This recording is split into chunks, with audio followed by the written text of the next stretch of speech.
Este coche que tenemos aquí es el Mazda MX-30, pero no es el MX-30 eléctrico que conocemos desde hace unos cuantos años. Sí que a nivel estético es prácticamente idéntico al coche eléctrico, también tiene una batería, también tiene un motor eléctrico, pero la gran novedad, la gran diferencia está debajo del capó. Porque Mazda ha incorporado un motor de gasolina, y no uno cualquiera, un motor rotativo que solamente genera electricidad porque es el motor eléctrico el encargado de mover el coche en todo momento. Este es el Mazda MX-30 REV, si os parece, lo conocemos. Con clickbait incluido, me la dejas colgando. O sea, solo Bueno. me cuentas la parte buena. Vale, entendido. Pero hay una cosa que no te he entendido, sin embargo. Sí. Porque has dicho que hay... O sea, que las ruedas se mueven por el motor eléctrico, pero que también hay un motor de gasolina. Sí, que es rotativo. Que eso es lo único, porque al final vuelve el motor rotativo. O sea, hacía una década que no lo veíamos. Entonces sí, el motor eléctrico es el que mueve las ruedas en todo momento. Pero... ¿Y entonces qué es un híbrido, este coche? Claro, es un híbrido enchufable. Es la definición formal, pero es verdad que por el hecho de que el motor eléctrico es el que se encarga de las ruedas y que tiene un motor de gasolina que hace las funciones de generador, de producir electricidad, es verdad que también muchas veces se dice pues es un eléctrico de autonomía extendida, porque al final los conceptos se están usando prácticamente de forma equivalente, pero formalmente esto es un híbrido enchufable. Al final tiene una batería grande de 17,8 kWh, puedes enchufarlo a la corriente como un coche eléctrico en ese sentido, entonces sí, es un FEV, es un híbrido enchufable. Ok. ¿Y entonces qué etiqueta tiene? Pues tiene la 0, la etiqueta azul de la DGT. Al final, ¿sabes? La etiqueta 0 es básicamente para coches completamente eléctricos o híbridos enchufables que te lleguen a un mínimo de autonomía, unos 40 kilómetros de autonomía eléctrica. Y este coche hace 85 kilómetros de autonomía eléctrica, entonces… De sobra, entonces. Va sobrado, etiqueta 0, entonces… la misma consideración que el equivalente completamente eléctrico, a ojos de la DGT, es la misma etiqueta. Mola. Y ya te digo, en ese sentido, misma etiqueta que el eléctrico, y el aspecto interior-exterior también es muy parecido. Pero si te parece, lo podemos ver y así lo situamos un poquito. Venga, vamos a ello. El diseño exterior es casi idéntico al coche eléctrico, 4,39 de largo, las mismas dimensiones, puede tener unas llantas especiales. Lo que sí que es diferente es esta placa, la encontramos justo debajo del pilar A y es la placa del motor rotativo. Y la otra diferencia es esta placa que encontramos detrás con el apellido del coche, y Skyactiv RV nos indica también el motor rotativo.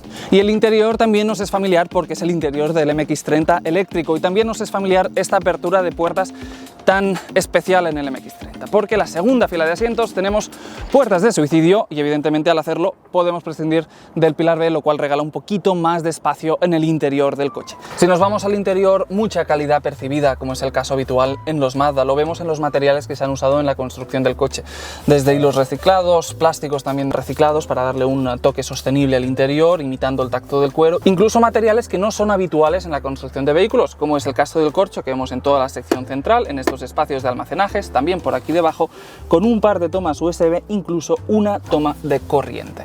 Si nos vamos ya a la posición de conducción, al puesto de conducción, lo primero que hay que hacer es arrancar el motor para poder tenerlo todo con las pantallitas funcionando, y después volante multifunción, un par de levas evidentemente para la frenada regenerativa. Encima destaca el head-up display que nos indicará velocidad y tiene reconocimiento de señales de tráfico, y así que si vemos el panel de instrumentos, aquí el rey es una pantalla digital de 7 pulgadas que nos indica la velocidad, nos indicará cuántos kilómetros eléctricos nos quedan, cuántos kilómetros totales nos quedan, se apoya también en un par de relojes analógicos para completar la información, y en el sistema de infoentretenimiento confiamos en una pantalla digital también de 8 pulgadas, lo único que esta no es táctil, se controla con este control giratorio que vemos justo aquí debajo, que esto puede hacer un poco más fácil la operación, sobre todo en orden de marcha. Siempre puede ser más fácil controlar algo físico que no perdernos con botones táctiles, sobre todo si estamos con el vehículo en movimiento. Justo encima tenemos la palanca de la transmisión que podemos controlar fácilmente, y encima esta pantalla digital de 7 pulgadas para el climatizador. Esto es la primera fila de asientos del MX-30 REV, podemos ver la segunda. Sobre el espacio en las plazas traseras, pues todo depende de tu altura, de lo grande que seas. Yo mido 1,83 m, entonces ya veis cómo me queda en este caso el asiento del conductor, las rodillas me entran justas, aunque un viaje corto todavía lo podría hacer, pero claro, las cosas cambian si el conductor es un poquito más bajito, y de hecho lo podemos ver muy fácilmente porque aquí tenemos un par de botones para jugar, y ya veis que en este caso, con un conductor un poquito más bajito, pues entonces ya las rodillas es otra historia completamente diferente. El maletero, 350 litros, es unos 16 litros más pequeño que el MX-30 eléctrico. Si abatimos los asientos traseros, 1115 litros. Así que sí, se ve que hay que hacer esto. Entonces vamos a ver.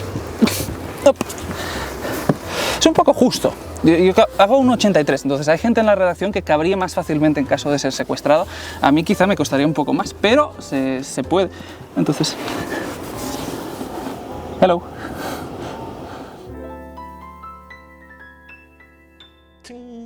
Impecable final, ¿eh?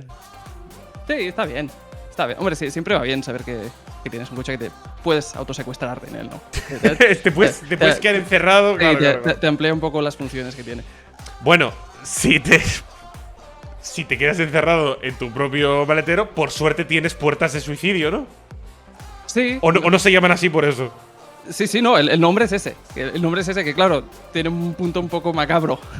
Pero, yo no lo conocía con ese nombre, pero bueno, tú mandas aquí. Sí, pues formalmente, pero sí, es este tipo de apertura inverso que tiene en este caso y que en el MX-30, que es lo único que tiene, ¿no? Lo singular que tiene, que no tiene un pilar B. Entonces, estas dos puertas son completamente independientes y no tienes el espacio del pilar B normalmente que te divide entre dos. Esto a la postre pues te abre un poquito más de espacio, te aprovecha un poco mejor los centímetros que tienes ahí. ¿Eso es lo que más te ha gustado del interior o...? Bueno, yo sobre todo me quedaría con la posición de conducción. La primera fila de asientos es muy sólida. Okay. Al final, la posición de conducción en su totalidad, la calidad percibida está ahí. Y sobre todo es la mezcla... La mezcla de tecnología que te proporciona cosas modernas, pero al final sobre todo la sensación analógica que te da. Es un coche que tiene un equilibrio muy bueno entre la modernidad y las cosas positivas del día a día, pero todavía todo este tacto clásico de no sobrecargar con tecnología, no abrumarte con tecnología, y te da un equilibrio muy bueno que realmente no es demasiado común en los tiempos que corren, que es común en Mazda en sus modelos, y en este caso, pese a que es un coche pequeñito, pequeño, que es relativamente comedido, la capacidad y la sensación en la primera fila de asientos está muy bien. La posición de conducción es lo que a mí más me ha gustado en este caso. Si no hay alguien que esté atrás tocándote el botoncito. Sí, pero te puede estar muy cómodo y de repente, supongo que en marcha no funcionará, ¿no? Esperemos que no. Sí, es verdad. Es verdad que cuando estábamos haciendo la prueba con el motor arrancado en parado sí que funcionaba. Okay. Pero esperemos que no. Que no, sí, por razones obvias en autopista no lo hicimos, pero es verdad que te podría poner un buen susto. Sí, no mola. Sí. No mola hacer la prueba. Bueno, ¿esa es la peor parte o qué es lo que no te gustó del coche? Bueno, no es que fuera la peor parte y no es que no estuviera mal o no estuviera bien, pero es verdad que al final la segunda fila de asientos y sobre todo la forma de acceder a ella pues hace que afecte a cómo interactúas con todo el coche, ¿no? Y es una cuestión que simplemente tienes que tener presente y que tienes que saber, porque al final tan bueno es lo que han hecho de suprimir el pilar B y hacerte estas puertas de suicidio, como es el hecho de que ahora, para abrir la segunda fila, la puerta de atrás, tienes que abrir antes la primera, porque al final la apertura, lo hemos visto en el vídeo, está oculta, solamente puedes acceder a ella si has abierto previamente la primera puerta. Entonces, esto es una cuestión que la tienes presente tanto cuando entras al coche como cuando sales. Entonces, si haces un uso casual de las plazas traseras, o como podrías hacer en un coche de 3 puertas, por ejemplo, es perfectamente apto. Si sabes que evidentemente esto lo vas a estar usando constantemente, solamente es tenerlo presente, porque es una cuestión que te afecta a cómo interactuar con el coche. Pero es más una cuestión de la naturaleza del vehículo que otra historia. Ok, mola. Sí. Y bueno, pero evidentemente al final, lo dicho, interior y exterior es muy continuista respecto a lo que ya se sabía del coche eléctrico. No hay novedades, porque al final es el mismo coche, pero donde sí que ha cambiado las cosas es en el motor. En el motor, porque no solamente te han puesto este generador, sino sobre todo es un motor rotativo, que es que hacía una vida que no lo veíamos en un coche de producción. Entonces podemos entrar en materia. Desde que vimos el MX-30 eléctrico, desde los primeros días, empezaron a correr rumores de que Mazda tenía algo más previsto para este coche, que no había enseñado todas las cartas. Y ahora, unos años después, llega el MX-30 REV para poner las cosas claras. ¿Y qué ha cambiado Mazda? 3 cosas. La primera, que ya no estamos ante un coche completamente eléctrico, estamos ante un híbrido enchufable. La segunda, que la batería tiene la mitad de capacidad que en el eléctrico. Y la tercera y más importante, que Mazda ha encontrado la forma de hacer que esta batería siempre esté cargada, que siempre tenga electricidad. electricidad. Y la solución pasa por poner un motor de gasolina debajo del capó que actúe de generador. Y si abrimos el capó encontramos la joya de la corona, el nuevo motor del MX-30 RV. Lo encontramos aquí, Skyactiv RV, y está compuesto básicamente por el motor eléctrico, que lo encontramos aquí a la izquierda, 170 caballos de potencia que tiene, es el responsable en todo momento de mover las ruedas. El movimiento del coche está controlado por el motor eléctrico y como refuerzo para ampliar la autonomía tiene el motor rotativo, que lo tendríamos justamente aquí debajo, y que de hecho cuando vemos este capó es muy fácil entender y comprender por qué Mazda se vio obligada a desarrollar un nuevo motor rotativo para este propósito, porque es que no hay espacio, es un diseño muy compacto y la forma de aprovechar al máximo ese espacio precisamente es hacer un motor rotativo, que siempre será un poquito más pequeño que un motor de pistones. Estamos hablando de motor de un solo rotor, 0,8 litros de cubicaje y aún así 75 caballos de potencia, que no es una cifra nada desdeñable. ¿Esto cómo funciona? El motor rotativo lo que hace es que genera electricidad en todo momento, la envía a la batería y de la batería es de donde bebe precisamente el motor eléctrico de 170 caballos para obtener la energía necesaria para hacer que el coche funcione, y de esta forma el MX-30 RV llega a una autonomía máxima de hasta 680 kilómetros.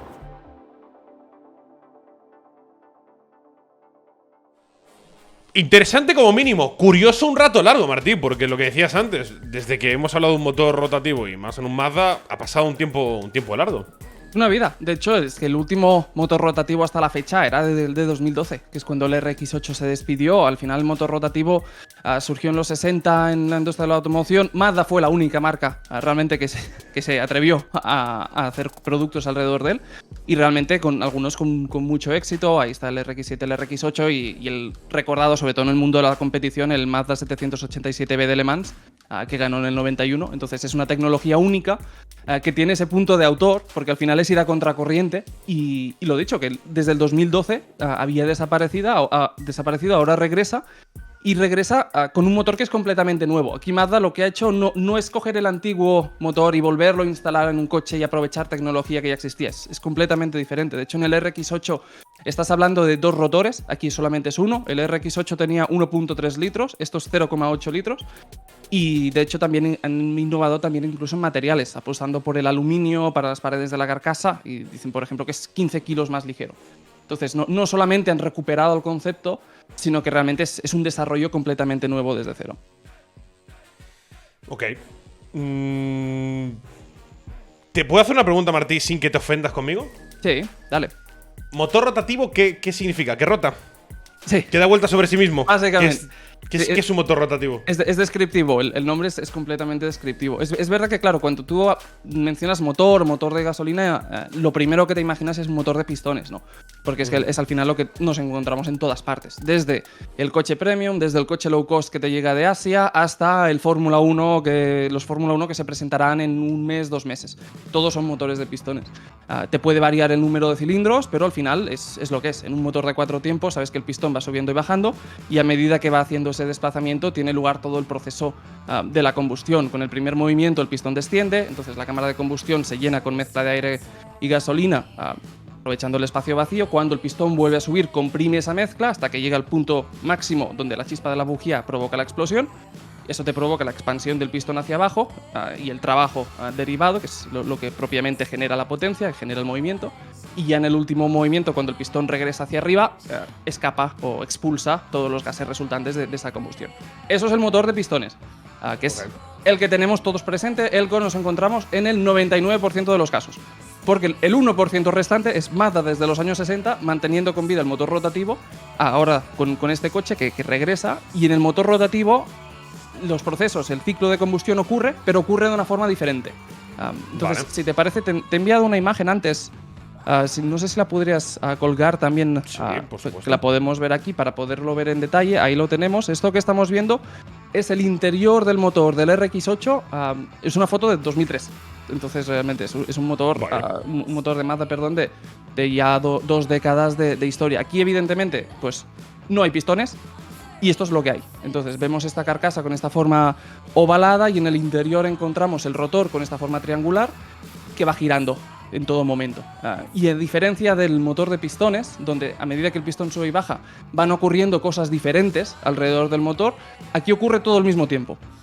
Y es una de las cosas que en su momento hacía pensar o alguna gente argumentar que era un motor superior, en ese sentido, que tiene menos componentes, es un poco más directo, entre comillas. Pero básicamente, ¿por qué ocurre todo al mismo tiempo? Porque tú puedes ver el rotor aquí en el centro y a su alrededor en la carcasa se generan estos espacios negativos, estos espacios vacíos que te permiten desarrollar la combustión. Entonces, en esta misma imagen que estamos viendo aquí, el espacio negativo de arriba es donde tiene lugar la admisión. Cuando el rotor empieza a girar hacia la derecha, comprime la mezcla hacia las paredes de la carcasa. Esto evidentemente te acaba derivando en la combustión con el efecto de la bujía. Y cuando se produce la explosión, pues evidentemente el rotor prosigue su movimiento y los gases de la combustión se acaban expulsando por el extremo inferior izquierdo. Y sigue girando. Pero a diferencia del motor de pistones, no ocurre en 4 tiempos diferenciados ni que sea, sino que te ocurre todo al mismo tiempo, lo único que en secciones diferentes del motor rotativo, en este caso. Sí, entonces, motor rotativo porque rota. El nombre es descriptivo. Pero es básicamente cómo funciona. Mismo objetivo, un camino muy diferente de llegar a él. ¿Y tiene alguna...? O sea, tú cuando lo pruebas, cuando estás conduciendo, por ejemplo, este Mazda, ¿te notas alguna diferencia por ello o no se nota en la conducción? No, la conducción, hombre, el régimen de vueltas en algún momento lo puedes llegar a notar, que sobre todo si estás girando demasiado alto, si estás circulando un poco bajo, lo puedes escuchar, a diferencia de un motor de pistones, pero en general la conducción es muy parecida. Realmente si está en un régimen óptimo de vueltas y te sientas en ese coche y no te dicen qué motor lleva, no te enterarías.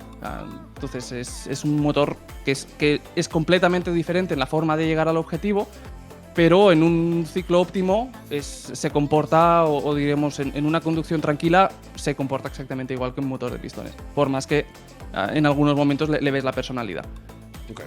Sí. Pero bueno, es lo que digo, que es una tecnología desde los 60, que Citroën también en su momento intentó hacer alguna cosa, pero Mazda fue la única marca que realmente se comprometió con esta tecnología y que la ha llegado a dominar históricamente. Hubo un momento que por razones de emisiones tuvo que despedirla, pero ahora le ha encontrado esta nueva vida, no para hacer coches deportivos, sino como una opción para ampliar la autonomía del coche, sobre todo por el diseño tan compacto que tiene. Sí. Ok, pero pudiste probarlo el coche entonces, ¿no? Sí. Sí, pudimos darnos una vuelta con él y si te parece, pues podemos verlo un poquito. Venga. Muy bien, pues estamos en movimiento ahora mismo con el modo normal. En el modo normal el coche tiene unos primeros kilómetros completamente eléctricos y luego sí, cuando la batería está más o menos a la mitad, entra un motor rotativo para asegurar que se mantenga un mínimo nivel de carga. Más allá de este tenemos otros 2 modos de conducción. Tendríamos el modo completamente eléctrico y tenemos el modo de recarga. Entonces la gran pregunta, siendo un motor rotativo y siendo una novedad porque es el primer rotativo de Mazda en más de 10 años, es si hay una diferencia, si cuando estás al volante puedes sentir realmente que este motor no es como los demás. Y la respuesta, la primera impresión que te da es que no hay una diferencia. Es un coche muy familiar. La sensación de conducción que percibes es muy familiar y en ese sentido es muy sencillo de llevar. El motor rotativo, los únicos momentos en los que realmente lo notamos es sobre todo a velocidades de 30, 50 km por hora, incluso una arrancada en entornos urbanos, porque sí que hay ocasiones en las que se cuela el ruido en cabina. En esas bajas velocidades sí que escuchamos como el motor revoluciona y lo podemos escuchar desde el interior. En carreteras secundarias, en autopistas, autovías, ese ruido es mucho menor, es incluso silencioso. Incluso en aceleraciones fuertes el coche puede responder correctamente.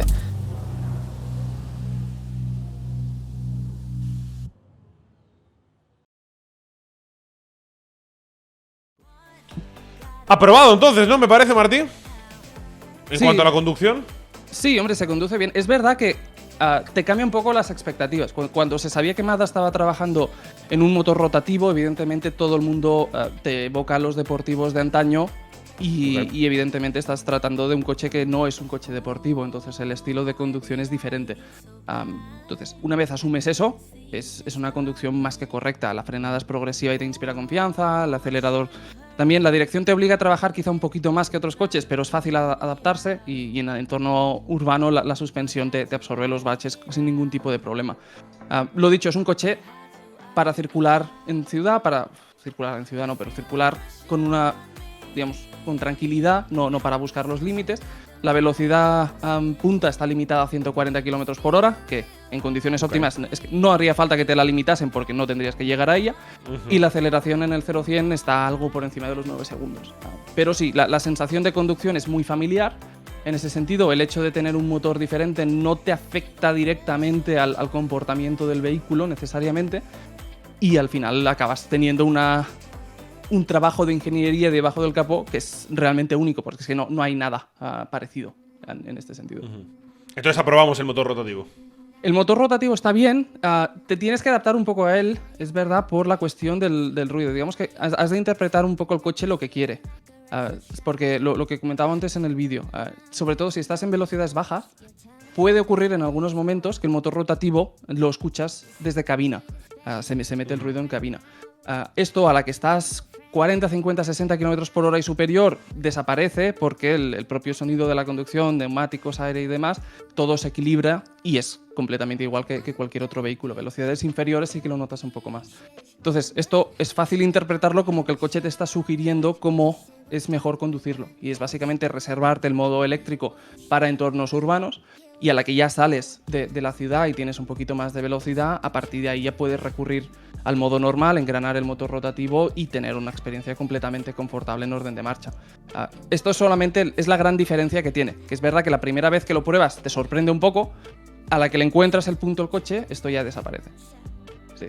Y a partir de ahí, hombre, es un regreso inteligente, porque estamos en un momento en el que se critica que todos los coches están convergiendo hacia lo mismo, ¿no? Una misma tecnología. No, esto está claro que es muy diferente. Sí, misma forma de hacer las cosas, y en este caso es completamente diferente, no solo por el hecho de que al final el motor eléctrico es el que se encarga de la tracción, el de gasolina solamente es un generador, sino porque incluso te proporciona una batería muy grande para un híbrido enchufable, 17,8 kWh, sobre todo a este precio, 85 kilómetros eléctricos.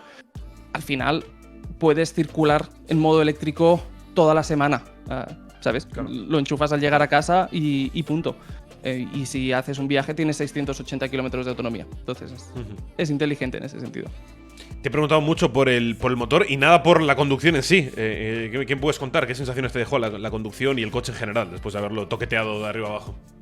Hombre, la sensación era un poco lo que te comentaba. Sobre todo es una conducción tranquila, correcta, que te inspira confianza y que en ningún caso te sorprende negativamente por el hecho de llevar un motor con el que quizá no estás demasiado familiarizado, ¿no? En ese sentido, lo que comentaba, la frenada es buena, el acelerador está bien mapeado y te inspira confianza y tienes incluso también detrás del volante levas para controlar la frenada regenerativa, que tienes 5 niveles, incluso tiene un modo que la desconecta completamente, que parece una tontería, pero si estás en un descenso, por ejemplo, y tienes un mínimo de frenada regenerativa, que algunos coches los tienes, pues notas que tú querrías ¿sabes? Querrías dejarte caer, por decirlo de alguna forma, pero el propio coche te está frenando. Y en ese sentido está bien que lo puedes desconectar relativamente fácil. Y es una conducción, te digo, para una conducción correcta, tranquila, pausada, evidentemente, y para eso cumple. Y al final la gran sorpresa que tiene, y es el gran fuerte de este coche, es el punto de comunión entre precio y autonomía eléctrica, porque al final es verdad que 85 kilómetros eléctricos a este precio es una cosa bastante competitiva. ¿De qué precio estamos hablando? 38.000 euros antes de descuentos y promociones. Ok. Que es el mismo precio que el MX-30 eléctrico. Entonces, Mazda, cuando lanza este coche, a principios de este 2023, lo lanzan al mismo precio. Entonces, los dos coches, las dos tecnologías coexisten, están disponibles al mismo tiempo y por el mismo precio puedes tener el MX-30 RV, que es el que estamos viendo aquí, que es 85 kilómetros de autonomía eléctrica, motor rotativo generador con hasta 680 kilómetros de autonomía total por el depósito de combustible, o el MX-30 completamente eléctrico, que lo conocemos ya desde hace varios años, con 200 kilómetros de autonomía eléctrica. Entonces tienes las dos opciones por el mismo precio. No sé si decir curioso, pero sí que me sorprende que tengan el mismo precio las dos, quizá. Sí, hombre, no es demasiado habitual, sobre todo porque evidentemente todos sabemos que tarde o temprano deberíamos llegar a ese punto, pero todavía no se ha llegado al punto de la paridad entre tecnologías, ¿no? Y en este caso es atractivo como mínimo que te lo puedan compensar de esta forma y que realmente es una decisión del conductor. Y hombre, digamos, está bien porque cuando Mazda hace el primer eléctrico, el MX-30 hace 3-4 años, 200 kilómetros de autonomía eléctrica quizás son algo justos para algunas situaciones. Entonces, ahora ya con esta alternativa a modo de autonomía extendida o para ampliar la autonomía, es que puedes circular siempre en modo eléctrico, al final 85 kilómetros de autonomía eléctrica en condiciones normales, y el consumo de combustible del vehículo es de apenas unos 5 litros a los 100. Algo más de 5 litros, pero pocas décimas. Impecable, no importa. Es verdad que la homologación oficial siempre es menor, Sí. pero en un uso real 5, 5,2, 5,3. Entonces son cifras, pese a ser un híbrido enchufable, muy bajas o muy correctas. Entonces está bien, es una opción a considerar. Está bien sobre todo por el hecho de que te aporta originalidad en un momento de comunión, de que solamente vamos todos hacia un camino y este coche tiene un motor rotativo, y es verdad que hay otras opciones en el mercado que también apuestan por un motor eléctrico que te mueve las ruedas y un motor de gasolina generador, pero no necesariamente entonces tienes luego una batería de 17,8 kWh con 85 kilómetros eléctricos. Entonces, si miras contra otras opciones de la misma tecnología, eso sí que es verdad que el Mazda sale ganando por bastante.